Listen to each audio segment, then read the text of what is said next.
नमस्कार। ज्योतिष शास्त्र में श्रद्धा और विश्वास रखने वाले सभी जातकों का पारलौकिक जगत चैनल में बहुत बहुत स्वागत है। भाई बहन के प्रेम और स्नेह बंधन का पावन पर्व रक्षाबंधन श्रावण मास शुक्ल पक्ष की पूर्णिमा तिथि को मनाया जाता है। सबसे पहले आप सभी को रक्षाबंधन की बहुत बहुत शुभकामनाएं। वर्ष 2022 में पूर्णिमा की तिथि 11 अगस्त को प्रातः 10:38 से 12 अगस्त प्रातः 7:05 तक है। इसी को लेकर भ्रम की स्थिति बन रही है कि रक्षाबंधन का पर्व 11 अगस्त को या 12 अगस्त को मनाया जाए।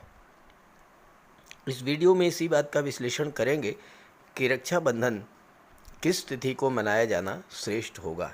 इसके अतिरिक्त इस रक्षाबंधन के पावन पर्व पर लगभग 500 वर्षों के बाद 5 अत्यंत दुर्लभ शुभ योग भी बन रहे हैं, उन पर भी चर्चा करेंगे और इस बात पर भी चर्चा करेंगे कि रक्षाबंधन का सर्वश्रेष्ठ शुभ मुहूर्त किस समय से किस समय तक है, रक्षाबंधन मनाने की विधि क्या है और इसके अलावा 11 अगस्त को पूर्णिमा तिथि के आरंभ से रात्र 8:25 तक भद्रा का भी प्रभाव रहेगा, तो उसका क्या उपाय होगा।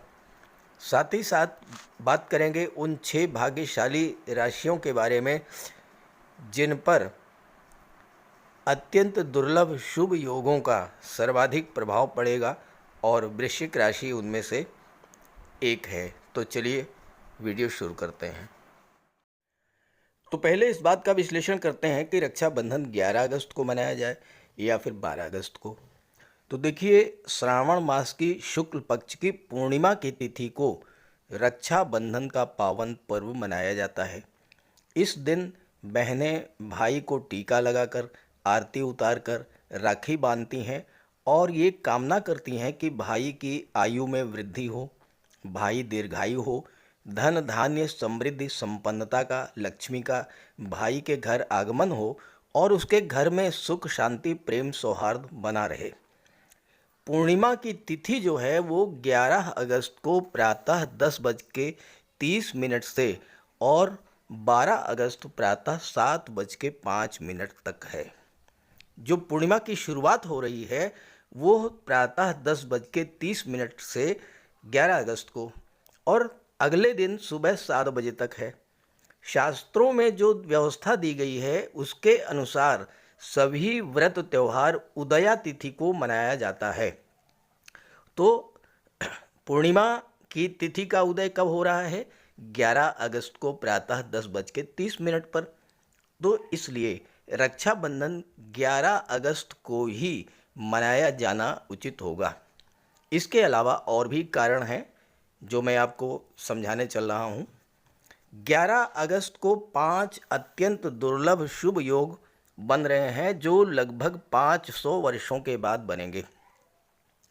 देखिए, 10 अगस्त की शाम 5:35 से 11 अगस्त को 3:31 तक आयुष्मान योग बनेगा। आप इस टाइम को नोट कर लें और अच्छे से समझ लें।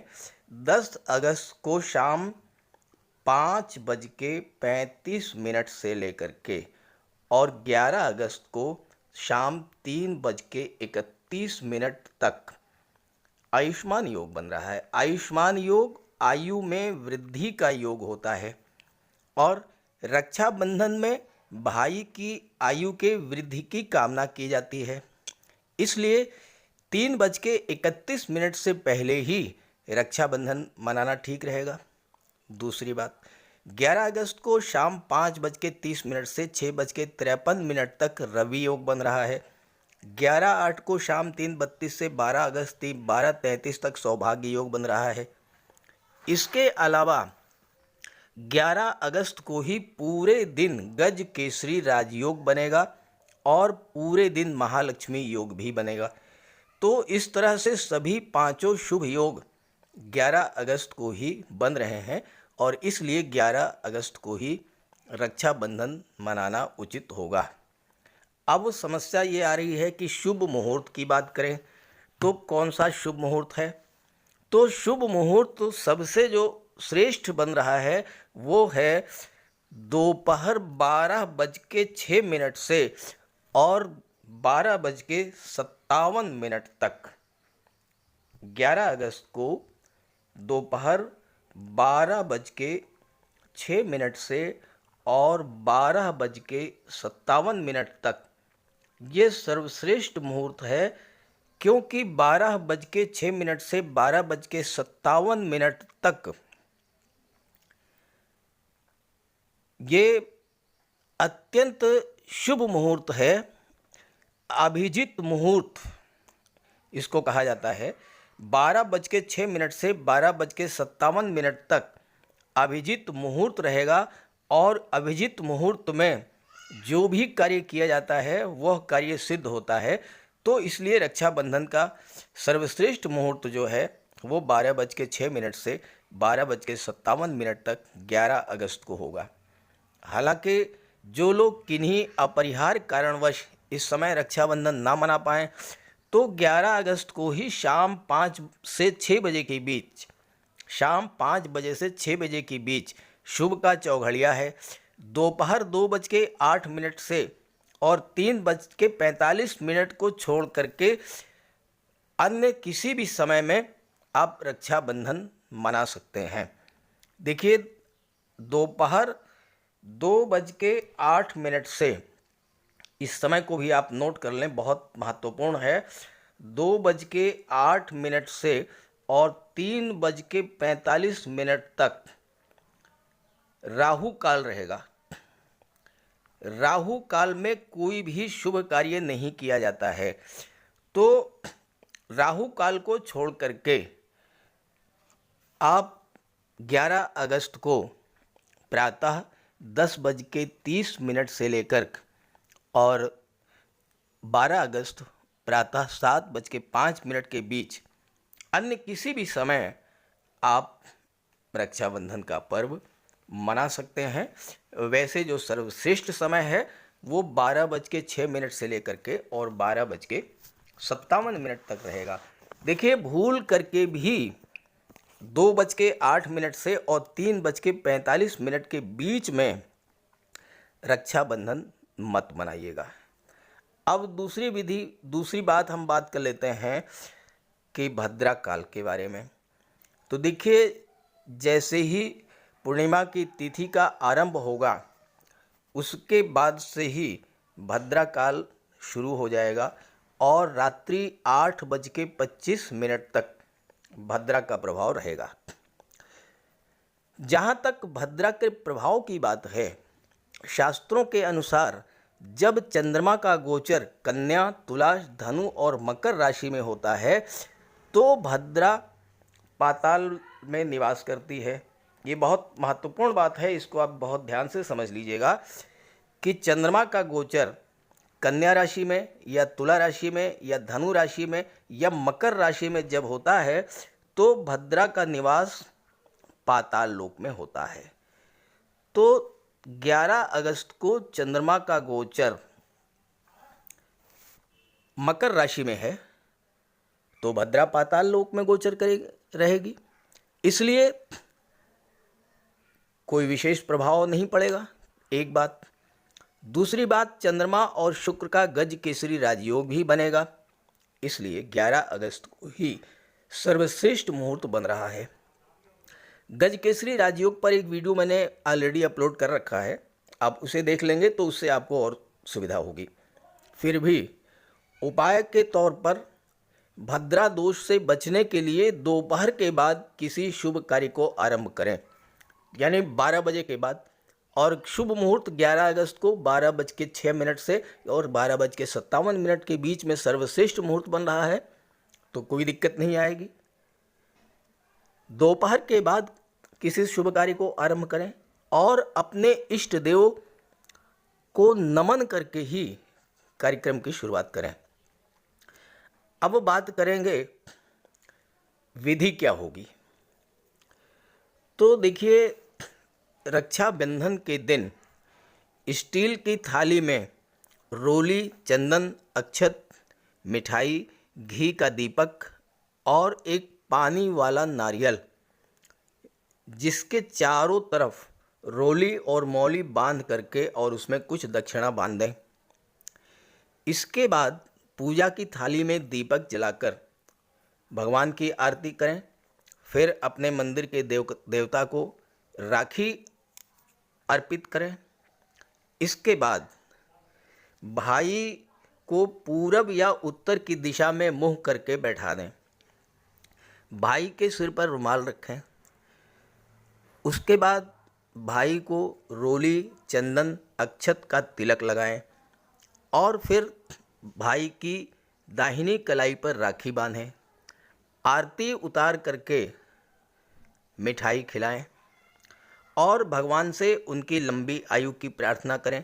भाई के लिए सुख और समृद्धि की कामना करें। इस तरह से रक्षाबंधन का पर्व मनाएं। अब बात करेंगे विभिन्न राशियों पर रक्षाबंधन के पावन पर्व पर बनने वाले अति दुर्लभ शुभ योगों के प्रभाव के बारे में। वृश्चिक राशि के जातकों के लग्न के स्वामी मंगल हैं और मंगल 10 अगस्त को राशि परिवर्तन करके शुक्र की राशि वृषभ राशि में गोचर कर चुके हैं, गोचर करेंगे और 11 अगस्त को आपके कुंडली के सप्तम भाव में शुक्र की राशि में गोचर करेंगे। शुक्र का गोचर कुंडली के नवम भाव भाग्य भाव में है। नवम भाव से भाग्य, पूर्व संचित कर्म, यात्रा, देशाटन, पिता, इन सब का विचार किया जाता है। और नवम भाव में गोचर कर रहे शुक्र पर शनि की भी दृष्टि पड़ेगी और चंद्रमा की भी दृष्टि पड़ेगी, जिससे शुक्र के प्रभाव क्षेत्र में वृद्धि होगी और आपकी इन्फ्लुएंशियल पावर बढ़ेगी, भाग्य का सपोर्ट मिलेगा। आपके कुंडली में मंगल का गोचर सप्तम भाव में है और मंगल की दृष्टि पड़ रही है दशम भाव पर, कर्म भाव पर। कर्म भाव के स्वामी हैं सूर्य। सूर्य और मंगल यानी राजा और सेनापति एक दूसरे के परम मित्र हैं, तो आपको सूर्य राजसी वैभव प्रदान करेंगे। दशम भाव में जिसके स्वामी सूर्य हैं, सूर्य दिग्बली होते हैं। सूर्य में बल है, तेज है, प्रकाश है। और बुध जो कि लाभ के भाव में गोचर कर रहे हैं और वाणी और तर्क शक्ति के कारक होते हैं, तो अपने प्रभावशाली व्यक्तित्व, ज्ञानमयी, ओजपूर्ण वाणी और तर्क शक्ति से आप लोगों को प्रभावित करेंगे। विशेष करके अगर आप शासन प्रशासन, राजनीति, न्यायिक सेवा या विदेश सेवा में हैं, या फिर आप मंगल से संबंधित क्षेत्रों में, सैन्य क्षेत्र, पुलिस विभाग, या फिर आप मेडिकल और सर्जरी के क्षेत्र में हैं, गेम्स और स्पोर्ट्स से जुड़े हुए हैं, इंजीनियरिंग या टेक्निकल फील्ड से जुड़े हुए हैं, और या फिर आप फायर रिलेटेड वर्क से जुड़े हुए हैं, या फिर आप वाणी से संबंधित कार्य करते हैं, शिक्षक हैं, वकालत करते हैं, या फिर व्यापार करते हैं, मैनेजमेंट, आईटी सेक्टर, कंप्यूटर या कम्युनिकेशन के क्षेत्र से जुड़े हुए हैं, तो अपनी इन्फ्लुएंशियल पावर के बल पर, प्रभावशाली व्यक्तित्व के बल पर आप कार्य क्षेत्र को बुलंदियों पर ले जाएंगे।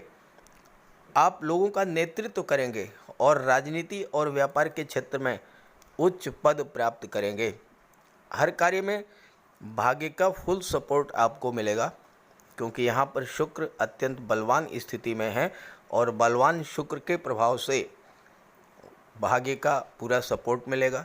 कार्य क्षेत्र में उन्नति होगी और फिर धन की प्राप्ति होगी। और चूंकि धन के भाव के स्वामी देवगुरु बृहस्पति हैं और देवगुरु बृहस्पति का गोचर कुंडली के पंचम भाव में हो रहा है और देवगुरु की दृष्टि लाभ के भाव पर हो रही है, तो हर तरह का लाभ भी आपको प्राप्त होगा।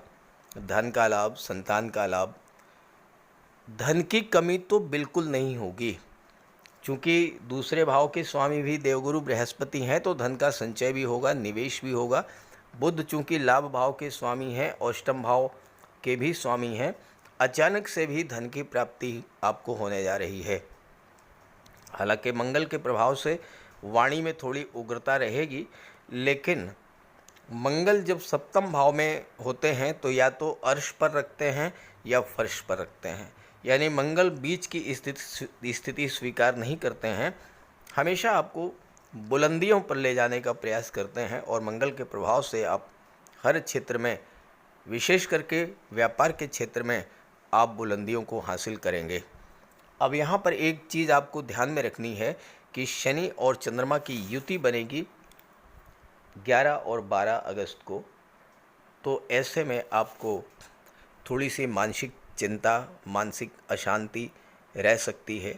तो इसके लिए आप रक्षाबंधन के दिन भगवान भोले शंकर का उपाय कर लें, भगवान भोले शंकर की आराधना करें और रात्रि में चंद्रमा को अर्घ्य दे लें।